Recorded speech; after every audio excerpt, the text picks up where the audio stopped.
Okay, so really quickly, I want to talk about something called enmeshment. When you have a narcissistic parent or a parent who has A-type personality disorder, you don't get parented.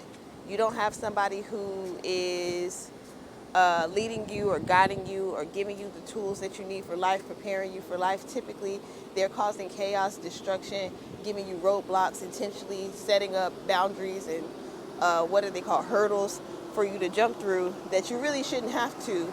And it keeps you from, it's supposed to keep you from getting to your next level. You're constantly always having to worry about what the hell is going on with your mom or your dad, so you really can't focus on what's going on with you, okay? I myself had an enmeshment relationship with David and Rebecca because emotionally I was more mature than my mother, and emotionally and intellectually I was more immature than my father, okay, at some point. So by the time I was about 13 years old, it was very easy for me to handle my parents. I was able to literally do a lot more than I should have been able to do because I would just play their own emotions or logic against itself. Okay? So, granted, I've always technically been a victim.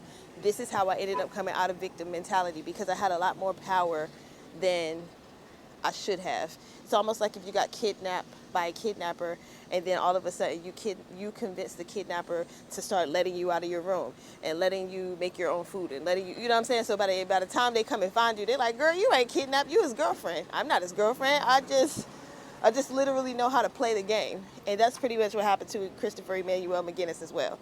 Anyway, typically enmeshment is only a relationship that you have with your parents. It's not something that you do with other people. When you have it with other people, it's called toxicity, where one person is stronger or has more power than the other person, and the other person is just along for the ride, okay? I have not been the toxic person in a lot of my relationships. However, I have been a toxic person in a relationship specifically. This person gave me an ear and I talked it off all the time. I wrote it off, I talked it off, I leaned on this person a lot emotionally. And sadly, this person had barely started living their own life. But I was so full of everything I was going through, and I had so much going on that I unfortunately was very selfish. And I have attempted to apologize to this person. I feel I've made the wrong right, but I don't get to make that call. That person gets to say, yes, we're even Steven, or we're square, or I'm okay, or whatever the case may be. So I'm not going to walk around as if I'm a perfect person. I'm not. But I'm definitely not narcissistic. I realize my flaws and I fix them and then I stop the fucking behavior.